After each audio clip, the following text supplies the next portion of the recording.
বারাসতে অভিষেক বন্দ্যোপাধ্যায় কি বলছেন তিনি, নজর রাখবো সেদিকে। সুপ্রিম কোর্টে হিয়ারিং ছিল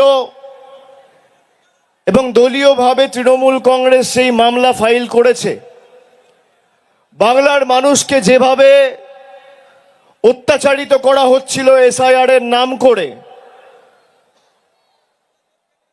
প্রায় 2 মাস 2.5 মাস ধরে গরিব মানুষ, বয়স্ক মানুষ সবকিছু ঠিক থাকার পরেও তাদের নাম যাতে ভোটার তালিকায় না থাকে, গায়ের জোরে বিজেপির সহকারী সংস্থা নির্বাচন কমিশন চেষ্টা করেছিল তাদের নাম বাদ দেওয়ার। গত 31শে ডিসেম্বর, আজ থেকে ঠিক 20 দিন আগে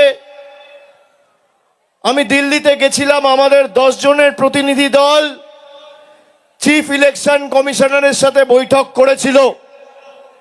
আমাদের দাবি ছিল এই যে 1,35,00,000 লজিক্যাল ডিসক্রিপেন্সির নামে মানুষকে হেনস্থা করা হচ্ছে, সবকিছু ঠিক থাকার পরেও হিয়ারিং নোটিশ পাঠানো হচ্ছে, এদের তালিকা প্রকাশ করুন।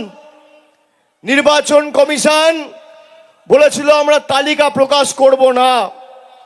তার কারণ তালিকা যদি প্রকাশিত হতো এদের খেলাটা ধরা পড়ে যেত। আমরা বলেছিলাম যে হিয়ারিং ভেন্যুতে আমাদের দলের বিএলএ টুরা থাকবে, নির্বাচন কমিশন বলেছিল থাকবে না। আমরা বলেছিলাম নির্দেশিকা তাহলে আপনি জারি করুন, যদি নির্দেশিকা জারি না করেন তৃণমূল কংগ্রেস হিয়ারিং ভেন্যু ছাড়বে না।